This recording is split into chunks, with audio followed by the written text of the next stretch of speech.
We're going to open up with a brief statement with Coach, and then we'll take questions for student athletes after that. Obviously, I'm coming in here disappointed in how we played. And, you know, to pick up a stat sheet and see you shoot 57% from the field, you typically feel pretty good about that. And, you know, those turnovers were a huge problem. We know that's their game. We knew that going in. You know, it was definitely something that they need and got them going. I thought we played a little timid at times. And then the boards. I thought giving up 14 offensive boards there. I think we give up maybe 6 in that third quarter, if I'm not mistaken. I thought that allowed them to keep scoring, in particular in that second half.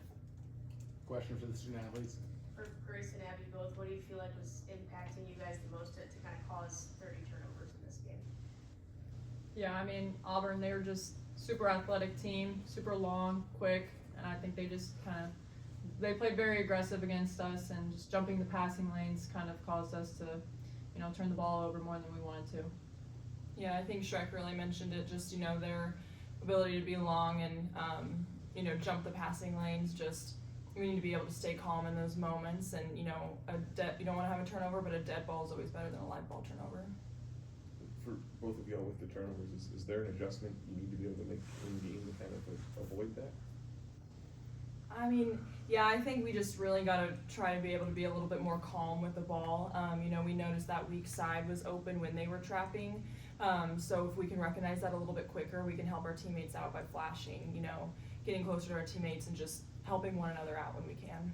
Yeah, another little detail to that is just meeting your passes. If someone's kind of struggling to get the ball to you, if you can just meet your pass and save yourself from a turnover, anything you can to just pick up and have your teammates back.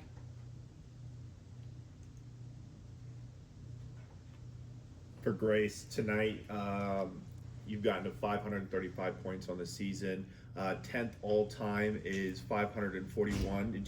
Does that matter to you at all as you're getting close? There's 3 games left in the regular season. You're kind of hitting that kind of record area. Does that play anything to your mind? No, to be honest, I had no idea where I was at, and just, you know, I think the coaches just trust me offensively, you know, to try to help out our team in that area. And, you know, if that's my role on the team, then I'm going to try to be my best at that. And, you know, there's nights where they're guarding hard, and, you know, my role might be more to rebound or help kick out on doubles. But just, you know, really trying to do whatever I need for the team is usually what's on my mind. Grace and Abbey both, what do you like about how this team has been able to kind of stay together and through maybe some of these down moments in the season? Yeah, I'm just really proud of the way we just stay together and stick together every day. You know, I know everyone's going to show up and have a really good practice tomorrow, even though, you know, despite anything, we're always going to come back the next day and have each other's back. Yeah, and adding on to that a little bit, you know, we've just been through a lot of adversity this year. So I think being able to stick together just through those up and downs have been really important. And I think, you know, the backbone of that is just our relationship with each other off the court. You know, we got to spend a lot of time with each other, you know, this summer, and getting closer, you know, as the season's going on. So just those relationships are really important. For both Grace and Abbey, Coach talked about shooting 50% from the field. Just what does it mean that you have a team that can be so potent offensively, and just the talent you bring from a shooting perspective? Yeah, I mean, I think that's, you know, a great thing. You just being able to, you know, get stops on the other side, I think is kind of what that exemplifies. But then I think that just goes to show offensively, you know, we can hurt you from a lot of different places. And, you know, when we're moving the ball, we're at our best. Yeah, when we're playing off each other, I think that's when we're our best, like Grace said. And if we can limit some of those turnovers, we can get more of those shots up. Any other questions for the student athletes? All right, we'll let them go. Great job.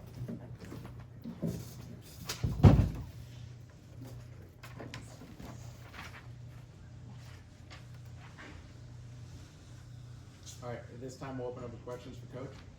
Kelly, I guess in that first quarter, just off the bat there, what did you kind of see that I guess went wrong out of the gates? Was it an energy thing, or what did you think it was? So we started our first possession with a turnover, you know, and a layup. Actually, first several probably. I think we had 12 in that first quarter.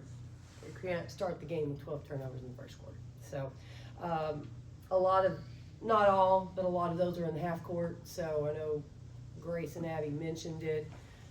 They did a good job of jumping some passing lanes, cutting some cutters.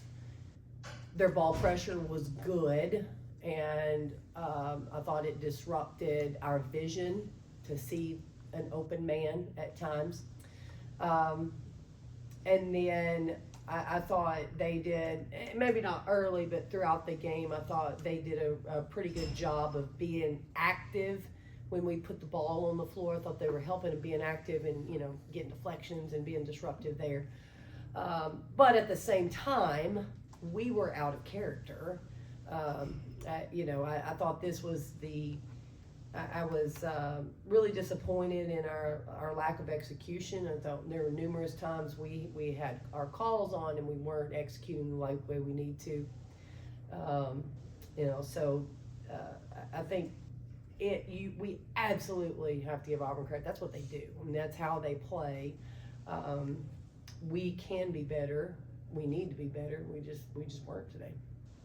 It was interesting, you having Grace's answer to kind of what you can adjust in game, but from your perspective, like what can you do to stop the bleeding? Yeah, we made a few adjustments schematically throughout the game that probably helped us in some areas. We tried to make some other adjustments that should have helped us, but we just didn't execute them as well as we needed to give those up. So, and there were just some. It was really, we had some bad decisions, we had some bad passes, we had some panicked passes. I mean, didn't meet our pass. I mean, there was every kind of turnover you could possibly have. Offensive fouls, so every kind. Both of them mentioned the need of staying calm in those situations, not feeling panicked with the ball. I guess how do you address that as a coach when it is kind of a pressure situation, of course, right? Yeah, I think as a coach, you just try to read the situation, whether it's go in and try to give them confidence or go at them. I think tonight tried about everything.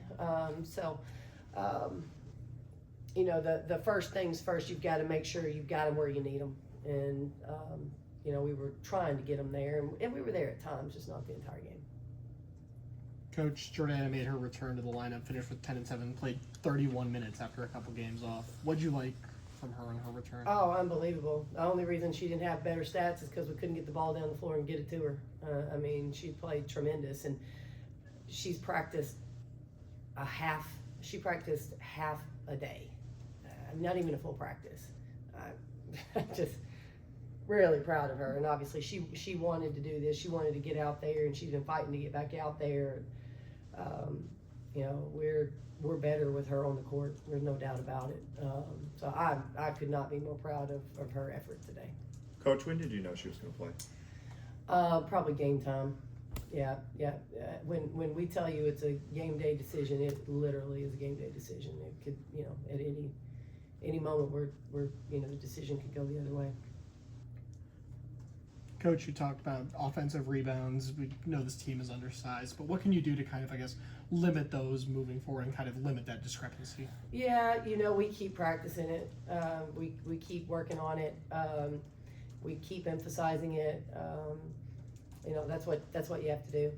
There's no, like I've said before, there's no magic pill. We're not going to grow. We're not going to become more explosive athletes overnight. It's just not going to happen. So we have to be the more disciplined team when we're trying to box out. And even that, there will be times that we will do it right and still not get the ball. We know that. So we have to limit those. And I thought that stretch there, whenever that was, like I said, my memory serves me. I think it was the third quarter. I thought that stretch, they were getting some stuff and just couldn't come down with the board. And I thought that was a critical moment for us. Coach, you mentioned the shooting success. I think through 3 quarters you were right about at 70% from the field. So what are the emotions like? What's the message like when you're having that level of efficiency, but the deficit just never seems to shrink? Well, that's what we kept saying. Really, we're not making up ground. The coaches kept saying we're not making up ground, and you've got to be able to string together some stops if you are scoring, and then again we continued to turn the ball over throughout the game, and so and then you get up to the free throw line and we missed 6 free throws. So you can't climb back in the game late, missing free throws and still turning the ball over late. You know, it's a shame because obviously we shoot the ball well enough to put points on the board, but gotta get shots up. It's first thing, and you know, coach, we go in, we write on the board before the games. You know, points of emphasis. We talked about it. That was the number one point of emphasis. You know, we knew we had to take care of the ball. We'll take one or two more if you guys have them. Coach, what's kind of the message to the team after this one, especially given, you know, the strength of schedule that you guys have coming up after this loss? Yeah, well, it's tough. I think this was, you know, this game looked a little out of character for us. Yeah, let's credit Auburn for that. And like Abbey said, I mean, we've got to bounce back. I mean, they don't punch pause on the season and let you regroup and figure it out and hit go when you're ready. We're in go mode. You got to go. And so, you know, we've got a few kind of injuries and sickness. We got to get all our kids back well and healthy, and hopefully we'll get some energy and come back and be ready to. I'm not even gonna say be ready to play on Sunday. Be ready to practice tomorrow. Be ready to, and if it's a short practice, we gotta be great. If it's a long practice, we gotta be great. Whatever we gotta do. I don't, you know, I don't think our practices this week were as good as they needed to be. You know, looking back, so you can't flip a switch when it gets to game time. We'll take one more. All right. Thank you guys. Thank y'all for coming. Appreciate it.